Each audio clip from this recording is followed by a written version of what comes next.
Ladies and gentlemen, please give a very warm welcome to the stage, Lina Abdalla. There was once a beautiful little girl. She had a smile that lit up the room, so genuine and so sweet. She had all the greatest hopes and dreams in life. She imagined that life was going to be good. She loved to make people laugh and loved her parents so much. She would crawl into their bed in the middle of the night when she had a scary dream. It made her feel really good. She felt loved on nights like that. As she grew up, people were always drawn to her. She had many friends, played sports, and graduated with honors. Sky was the limit. But there was something inside this girl, a lingering pain and an emptiness that could not be described. From the outside, she seemed happy and complete. It looked like she had the world on her shoulders. But inside, she was slowly crumbling, insecure. She questioned her worth and never felt good enough. It wasn't long before she was able to escape her pain through drugs and alcohol. It didn't take long for this once happy, smiling little girl to empty bits of her soul piece by piece. Her world became darker and darker.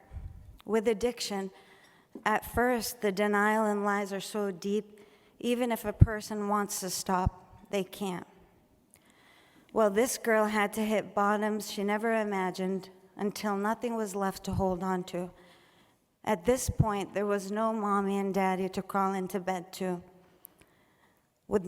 There was nobody that could save her. Nothing was left. This is the moment in life where one realizes there is no longer anything to live for. Giving up would be the easier way. And the thought of anyone you love is a distant memory. So out of reach, it feels like a lost dream. Darkest days in the grips of addiction, barely hanging on to life, a complete loss of dreams, and no longer a place to call home. That's who the little girl had become. And that girl was me. My name is Lina Abdalla, and I am a person in long-term recovery. What that means to me is I have not used drugs and alcohol since August of 2014.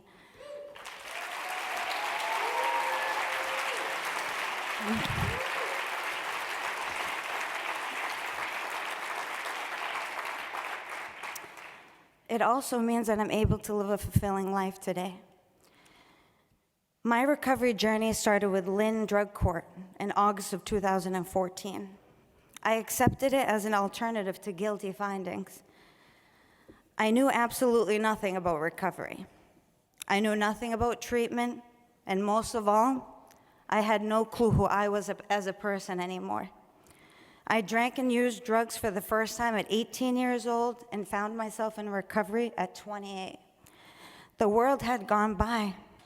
Everyone I loved was living their life without me. The world had changed, and I was a stranger, empty, barely any desire to live inside me. But there was just enough to keep me going.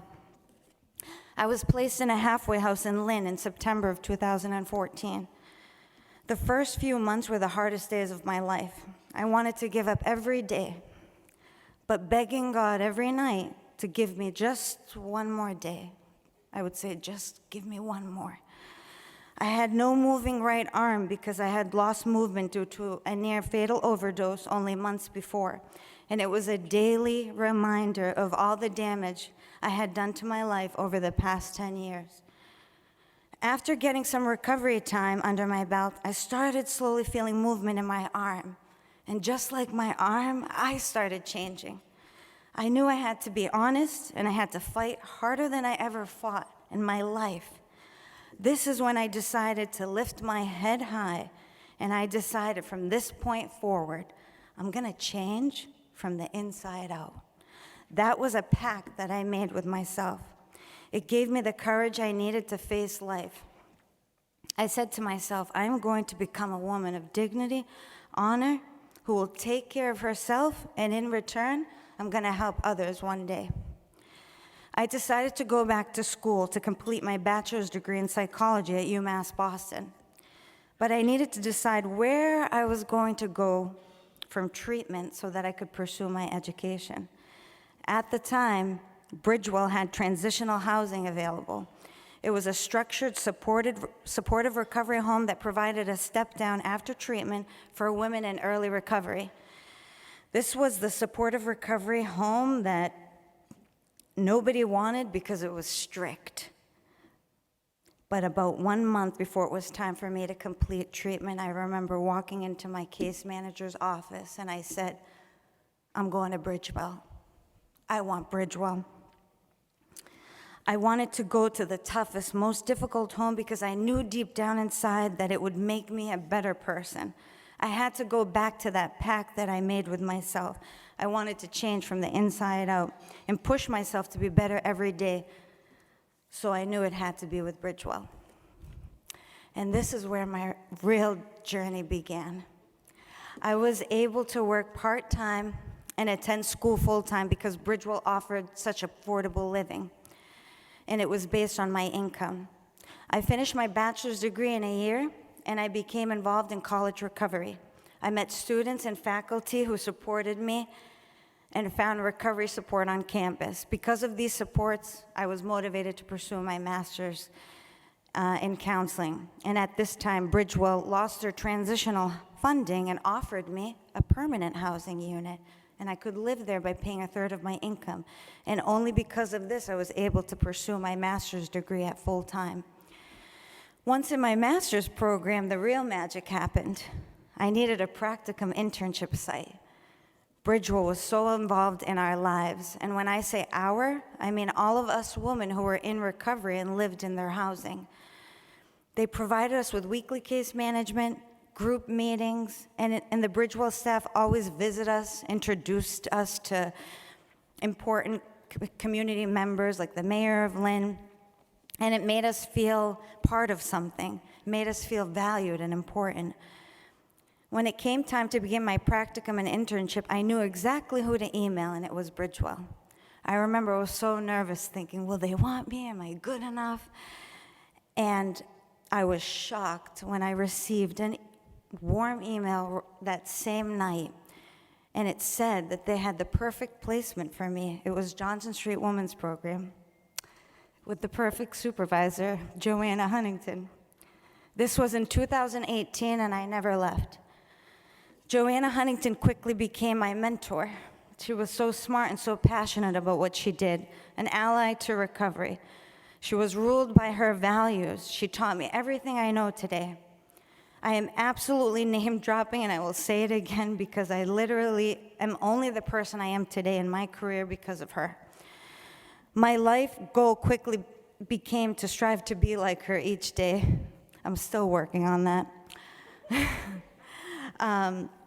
She has such a dedication to Bridgewell and what Bridgewell stands for, which is inspiring hope and empowering people experiencing life challenges to achieve their fullest potential.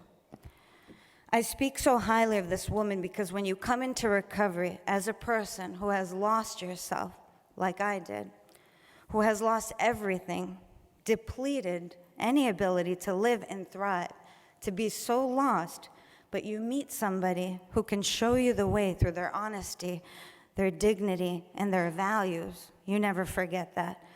It's like walking through a long, dark tunnel, but you have somebody in front of you with a lantern, just lighting the way, and you trust that it's all going to be okay.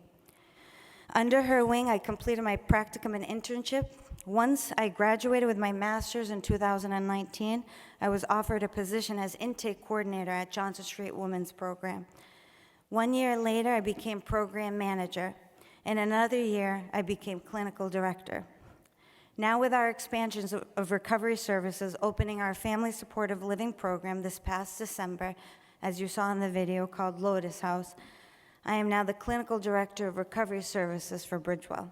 I get to live up to the pact that I made with myself in 2014, that I was going to change from the inside out, take care of myself, and in return, help others. I get to help some really courageous women today at Johnson Street and Lotus House, as you saw in the video. Once lost and broken, with barely a breath of life to hold on to, I was able to reunite with that smiling, beautiful little girl inside me, the one who I abandoned so long ago. I've embraced her, and I've been able to mature and grow into the woman I am today. All of this thanks to Bridgewell. I want to thank everybody for listening to my story and for being here tonight to support this wonderful organization.